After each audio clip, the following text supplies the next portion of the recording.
used for anything. They're just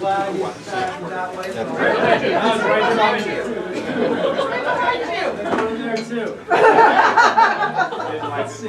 Carol, would you like me to play? Sure. Allegiance to the flag of the United States of America and to the republic for which it stands, one nation, under God, indivisible, with liberty and justice for all. All right, please join our Rotaries and guests. Let's start at this table. I have Sarah Hiller from Coast Central. Welcome. Moving along back here, let's go to this table. I have Jennifer Coriel from Arcata and McKinleyville High School. I'm Ruby Slow from Interact. Moving along, anybody here? I'm Zoe from Interact. Welcome, Zoe. Maybe I can introduce our host here. As you know, everybody. This is Katie and Solomon. They'll be speaking. I'll introduce them in detail later. And helping us this morning was Carissa and Taylor Ann. There's Mike Wilson if you don't know him. And Abby is serving coffee. And and everybody got together last night to prepare the food.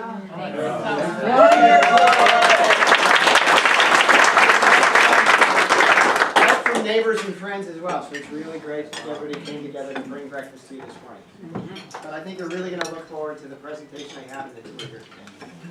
Awesome, yeah, we appreciate it. This is amazing right here. Yeah, it's nice and cozy. Steve for president. Any travelers last week? Sojourning Sunrisers. Scott, I know you went. I did. I went to Syracuse. Oh, sorry. I went to Syracuse Friday, Saturday, Sunday. Michael turned 19 on Sunday, so I tried not to miss a birthday, and it was really cold. All I remember is just lots and lots of snow. I landed in snow, and they hadn't plowed or done anything to the roads or the things, and we took a two-wheel drive cab from the airport. It was just all the way. The guy said, "I'm going home after I drop you off." Were you like, whee? Yeah, it was a great time.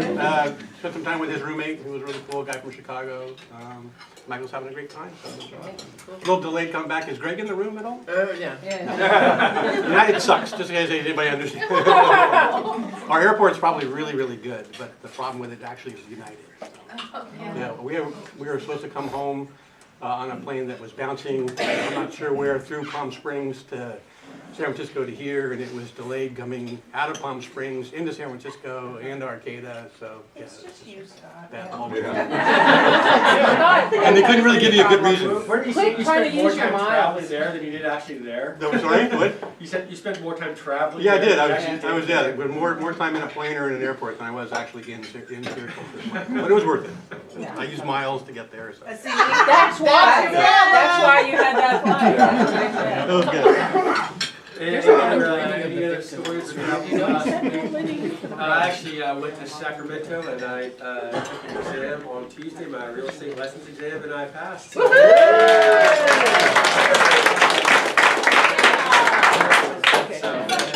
Terry.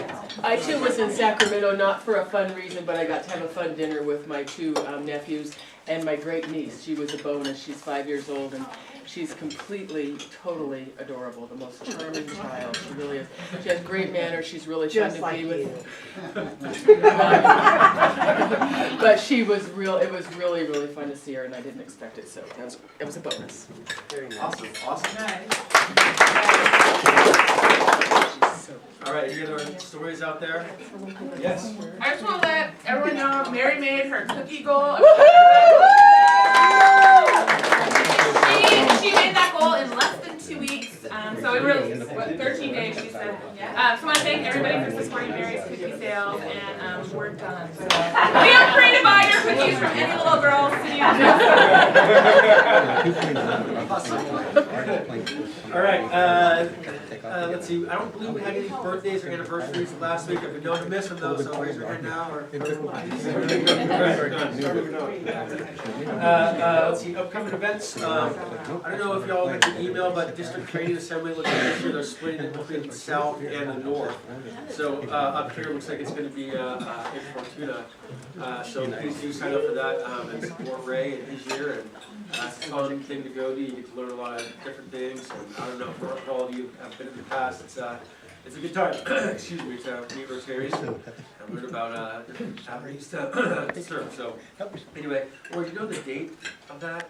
April 21st. April 21st. Sorry. Okay, yeah. So it's what a couple months out. So anyway, look out for that and do sign up.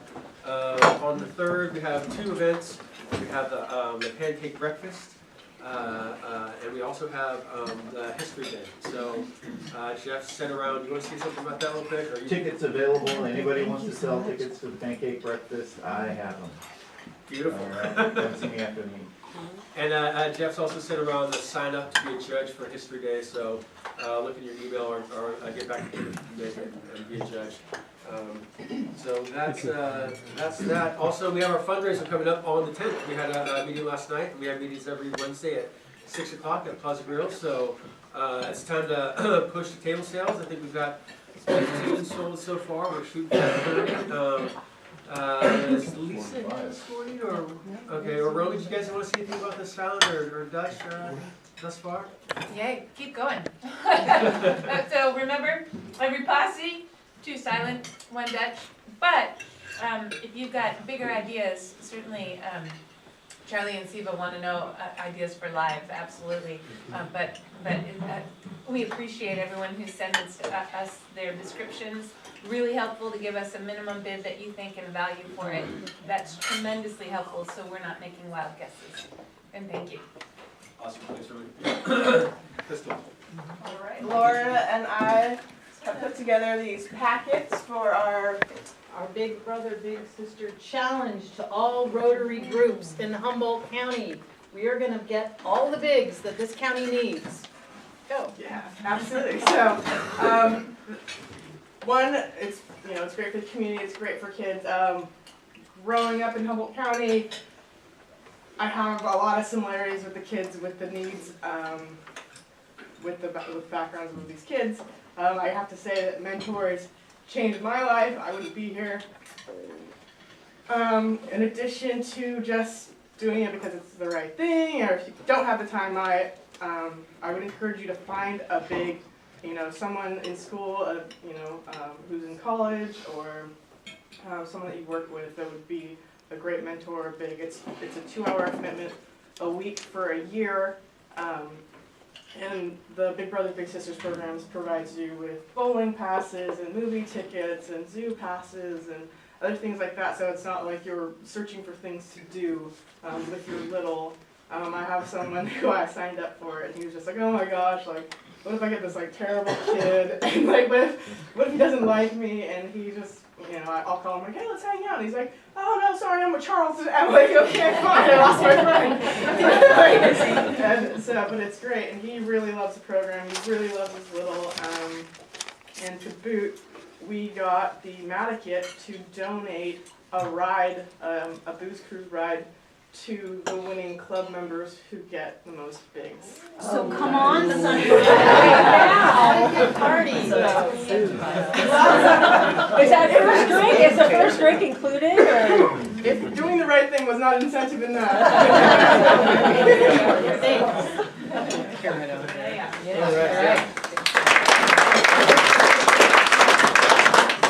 All right, and then just kind of in respect of time, let's go for the raffle, and we'll turn it over to our host here. Just a reminder that next Friday, even though it is the last Friday of the month, is not a Final Friday auction because we're being respectful of everyone trying to get ready for the fundraiser. So Final Friday returns in March.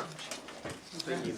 And while we're shaking up and you're going to find somebody to pull that, April 5th. Pull out your phones right now. Put April 5th, 5:30 on your calendars.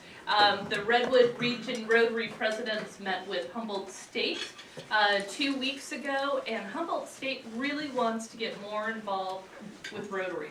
And so from 5:30 to 7:30 on April 5th, they are inviting Rotarians to come meet the students, find out about the programs, and just get to know them, and it's going to be a dinner.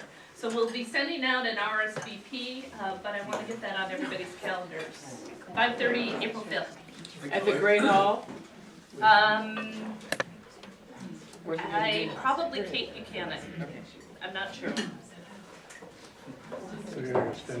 All right, you're gonna, any number yet? There it is, all right. Call it out. 823-861. What? Everybody. You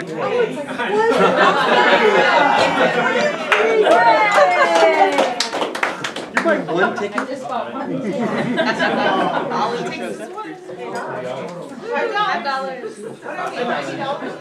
Yeah. $90. Big winners, yeah. More chance. One more chance today.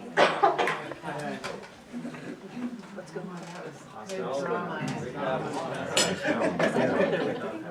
823-852. Wow. 852. They're not here. Right here. Nick, all right. It's rigged. I've only been playing for like 5 years. You're lucky quite often, though. Give me your chance.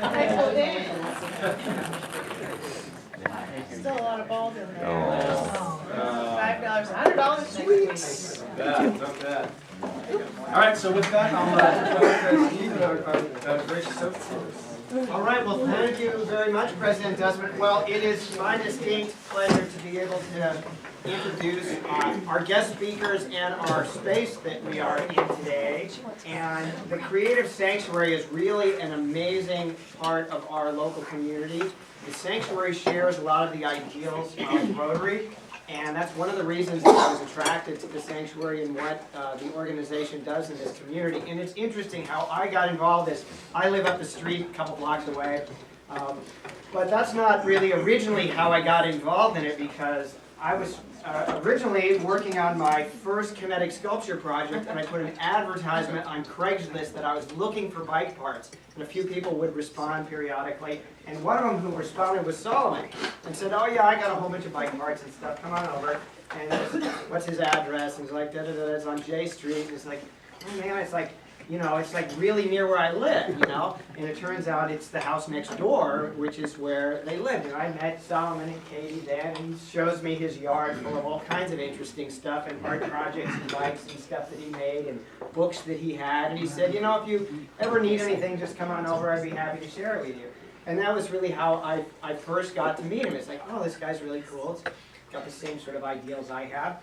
And then, maybe it was a few months later or something, I knew about this building here, which was a church. At least that's what I knew it as. And then I see Solomon, like out working in the yard here, and it's like, oh, I started talking to him, and I found out that he and Katie, who owned the house next door, learned that this building was for sale.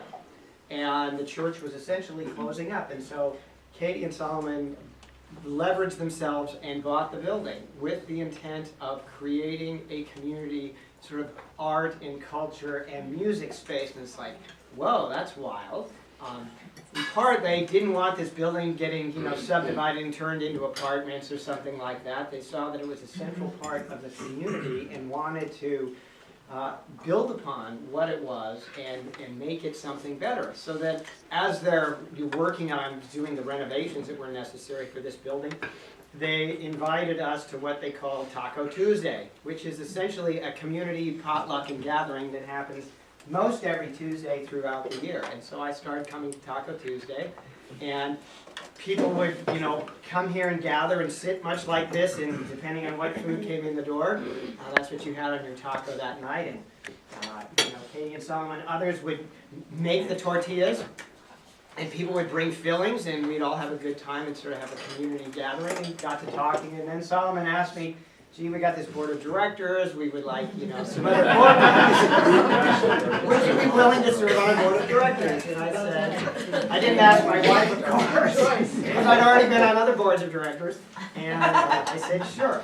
And sort of following that over the last couple of years, have gotten to know them a lot better and the organization a lot better, and helping the organization move in the direction that we want to go, and personally making use of the facilities here. Our kinetic sculpture project, we silk screen shirts and aprons and stuff, which we do in the lab next door. So my wife, she makes, you know, silk screen and other stuff. And as you can see, you're surrounded by some really cool industrial sewing machines. You'll see other interesting stuff as well. So I've really enjoyed getting to know the people who come here. You know, the people who have made this breakfast for you have all become, you know, friends of mine. They're dedicated to what the cause is here. And I just see that the Creative Sanctuary and Rotary share a lot of the same ideals in terms of both local and international building of goodwill, peace, and friendship as to, you know, what should a society and a community and a world be. And you'll learn from Katie and Solomon more about the history of the place, and also some of the really important projects where I think there could be a good partnership between our Rotary Club and the Sanctuary to help on a few really key important projects that I think would be great SWAT projects to make some important improvements actually to the building and the facility to make it more accessible to people in the community. So ladies and gentlemen, I introduce to you our good friends and hosts and founders and visionaries, Katie and Solomon.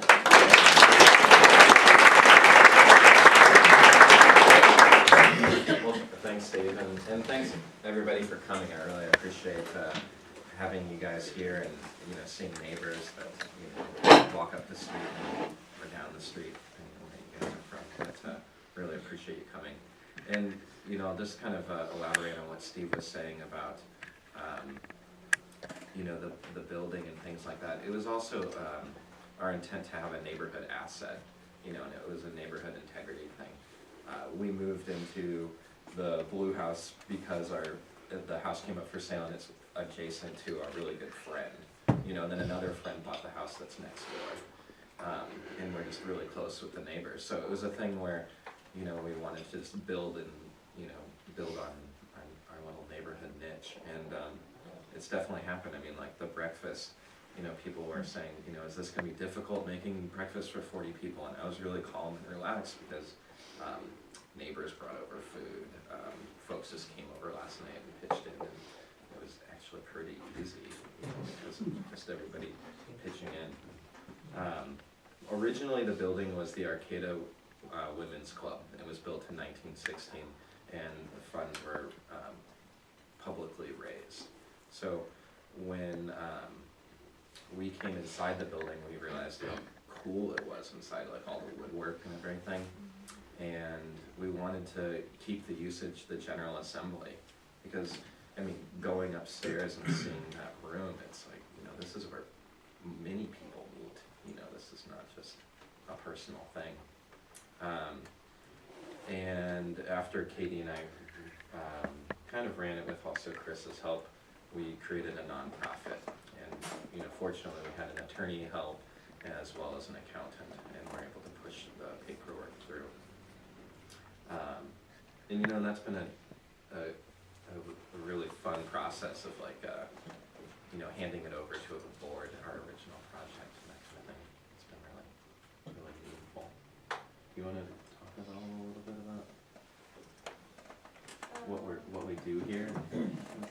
Yeah, so we have a wide variety of different programming that we offer. The simpler ones are that we have music shows and art exhibition space upstairs, but also we do private rentals for a lot of different public and private events. And then in this downstairs space where you guys are, we have a lot of different making and repair facilities. We have a sewing room in here, and there's a print room that you mentioned. We have ceramics, bike repair, woodworking. The list kind of continues on there. But then every Saturday we're open with 2 lab techs. That's Abby over there. She's one of our great lab techs. so you can bring your projects, and then people will assist you, or not if you already know what you're doing. But someone will show you how to use the sewing machine, or those sort of things. And then we also have an artist in residence program where we have space that's dedicated to the resident. They make an application and they're here for 1 month, and they do a project, an art project of some sort, or music, and they interact with the community. This month is Taylor Ann, who served you quiche. She's working on a really great puppet show that's upstairs, and there's some flowers over here for part of the process. And, this year was our first open call for the residency program, and we're already full for all the rest of the year with the waiting list, so it's been a really popular thing. And then our last art specific program is our CSA program, which is an art subscription. So you pay either for a half share or a full share, and then every month you get a piece of art either in the mail or you can come and pick it up. And that's a way, our organization is all volunteer currently, and so it makes an avenue for the people that use this space and the work and things to be able to have some income from their arts in the space. And let's see. Also in the music department we have lessons and group jams and stuff like that. We have a partnership with the Humboldt Folklife Society, and they gave us a grant to be able to offer discounted rent to music teachers and dance teachers. And so that's kind of a fun program where different, sort of we're providing the space and the opportunity for affordable rent for the teachers of that. And then also last year we set up the whole upstairs with all of the facilities for recording, so we can record albums upstairs. And there's actually a little merchandise zone. You can see there's a couple of albums that you can make the album here, and then they silk screen the covers here as well. And then they sell them here. And then they sell them here. And then we also have Taco Tuesday that we mentioned. And then can we talk about the donation guys? Yeah, so Katie and I moved here 17 years ago when we were students, and we, it's a big fixture in our community, the HSU. One of the things that we used to do even before getting this building was we would go and look in the dumpsters up there at the end of school year, and it would be always full of great things, and we'd distribute things and take carloads out of there. But and that's just been an annual event that we used to do on our own. And then now as a nonprofit, we've signed up with HSU to help with their waste offset. And we now divert like 40,000 pounds up there a year because our volunteer staff is much larger than when we would do it on our own. And then also just distribution is more efficient. We partner with the Arcata House, and they receive a lot of things like shampoos and detergents, a lot of the different things that they use in their like community shower, and then they also wash the clothing before they distribute it to the folks. So, and then cleaning supplies, a lot of cleaning supplies go to them. We take on a lot of open containered foods that the food bank can't take, so we do a lot of sorting is mostly what we're doing. Steve participated in it last year. But it's really fun. You know, we have open containers of like spaghetti or rice or different things that we end up boiling, so it ends up being sanitary. But it's just, we probably took on like over 4,000 pounds of food that we end up using. But then the distribution, that's where it comes into the 40,000 pounds stuff. It's also a project in sort of face-to-face education with the students, because during graduation weekend, it's often their first time of being away from home and having finals week, and then having to move out, and they'll be fined if they stay later than noon on Saturday. And so they just have to like pour everything into the trash. Sometimes they're getting on a bus, sometimes they're getting on a plane. You know, they like can't, you know, they can't take it. And so we have stations in front of the normal dumpster where they would just throw it all, and we're like, no, no, bring it to us, bring it to us. We're gonna sort it out, it's gonna go to places in the community, you know, like, it's kind of a way to like, you know, help them recognize that it's actually, you know, it's not, you shouldn't just throw everything away, like, that's not a good system. It turns into being like a donated resource, is what it ends up being, and it's just a matter of moving it around and distributing it and using it. You know, like we take on all the batteries that are getting recycled and we go through the batteries and use them. And it's like a battery supply for the year, things like that. Yeah, so we also just do resource processing too, because not only are we artists, we're also kind of doing this environmental angle of like trying to use something up until it's done, or if something else is like underutilized, then we try to take it on and clean it. Like our letter press is from the scrapyard, you know, and then we acquired that and then we clean it up, and you know, most of the tools are donated and then just refurbished. You know. Yeah, but then we started with a bunch of tools that were ours, and we just leased them to the organization at no cost. But it's a thing but where then as we've had the space, then more and more things have been done. yeah, it's a thing that we really enjoy the tools, and we do have different projects. Like we work for the miner, and we'll sew like all their curtains. So having an industrial machine is really helpful when we're doing that, but we don't use them all the time. So then it's like, it makes more sense to share it, you know, and that's kind of where the Saturday open lab stuff comes in. You know, it's like, when you want to use a drill press, it's great to have one available, but you don't always use a drill press. But yeah, there's a bit of tools that are like that. As far as where we're seeing it going is currently, Steve helped last year spearhead a strategic planning adventure. That's a positive spin. It began this operations manual that we've been writing out and writing all of the processes of all of the different facets of every program, so that it can make it, so we'll have a more clear organization for other volunteers to become involved, or to think about not having to run and be the answer book or whatever for how to do things. You want to talk about putting yeah, I mean, so, you know, like part of the vision of these things is, you know, there's certain towns that I think of, like Ashland, Oregon, you know, or Austin, Texas, and you just like quickly think about, you know, these like different features that, you know, why they're a draw or why we might visit those towns or spend the weekend, and I see that we're just like adding to the arts that are already really rich in Arcata, and I see that we're, you know, with our residency program, it's already seeming like we're kind of like an art magnet, you know, that we've got, you know, Del Arte, an international school, the Playhouse is an amazing fixture in the community.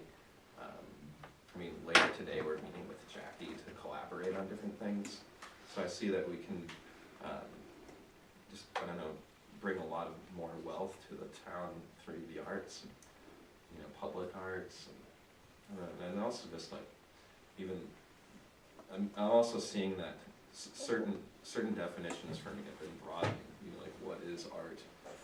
Like the social practice stuff is also a really new art. You know, hosting these potlucks, you know, where we provide a tortilla, and that's kind of all we're providing, and then people just put a filling in it. You know, so like these culinary arts things too, like what does it mean to like sit down and share a meal with people? You know, like a lot of the things like you guys already do, you know.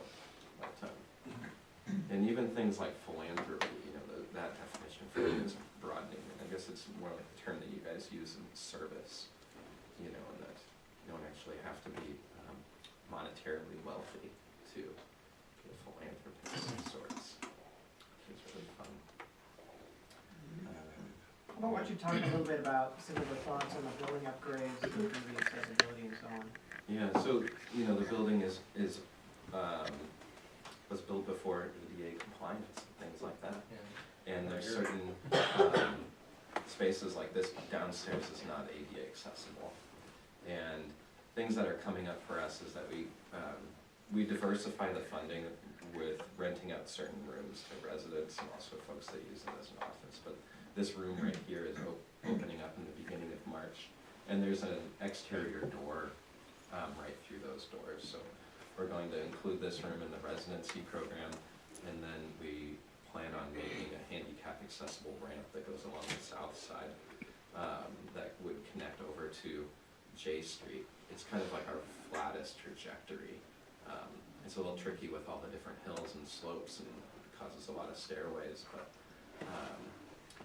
Steve brought over an architect, and we kind of walked around and made some different plans with how to include more people.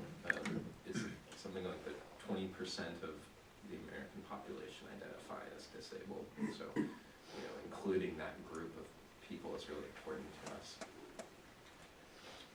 And I think that's something we talked about. That may be something that could work well as a SWAT project with our club, because I think that we need some of the expertise that we can gather around Rotary to help with this, getting the other people to help participate and some hands-on in getting this ramp built so we can actually, have better accessibility to this space, because as he says, the only way to get here is by stairs right now.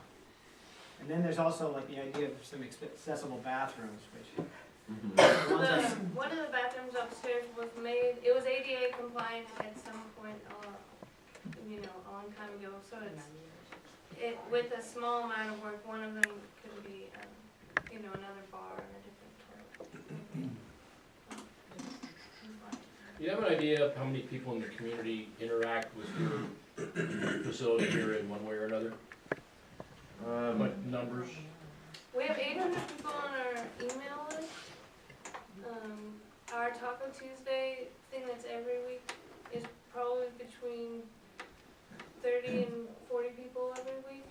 And those people are different than the people that come to music shows and the art openings. So I think it could be like 150 people a week are coming. There's also a sign-in book for using the facilities for the tools that are here. So this book that's on the table right there has people writing in how many hours they've been here, what tools they've been utilizing. Where are the tools? We didn't. We're going to take a tour. Oh, That'll right be back. part of the tour. Oh, just around here. Well, you kind of sound like it almost sounded like Yeah, follow workshops in this room. I have two questions actually. One is, give us a better feeling for how you finance this place. I heard you rented some rooms. So The other- yeah, when we went upstairs first, it was it's really dreamy. It's got a stage. I'm like, we had house shows, and we had attended different house shows, and immediately I just put it into a purchase agreement. That I've got some real estate background, so. And then during the escrow process is when I started to try to figure out what I was going to do with the place. Patrick Cleary came over in the beginning, and we walked around and kind of checked out, and then we, had the vision of the folk school, and we were working on that, talking with the neighbors, and getting letters of recommendation to the sellers, just to give them the confidence that we really were going to be buying this building within the neighborhood. So all the neighbors were in the know, but we rent out a couple rooms to basically a long-term artist residence. So our music director lives here. We're having a little bit of a transition in one of the rooms from our open lab director, and our gallery curator is moving out, and another person is moving in. And then this room we rent out to a woman who kind of uses it as her office space, or at least did. She hasn't been using it very much, and that's why she's moving out. We also have gotten a number of different grants. We got one from the Tom and Stephanie Parrott Foundation and the Large Footprint Foundation grant. We're a fiscal sponsor for Pacific Union Gardening Project, which we get a small amount from that. And then with the private rentals, there's a bit of regular ones. There's been different groups, like a mother's group, Girl Scouts, different support group and different music meetups that have their private rentals, private lessons. And then things are starting to build, like the Northwest Environmental Center's costume making party for the All Species Parade is now an annual thing where they're renting out this space to make their costumes every year. Like the Mad River Alliance rented our spot for their movie that they were showing on the Gill River.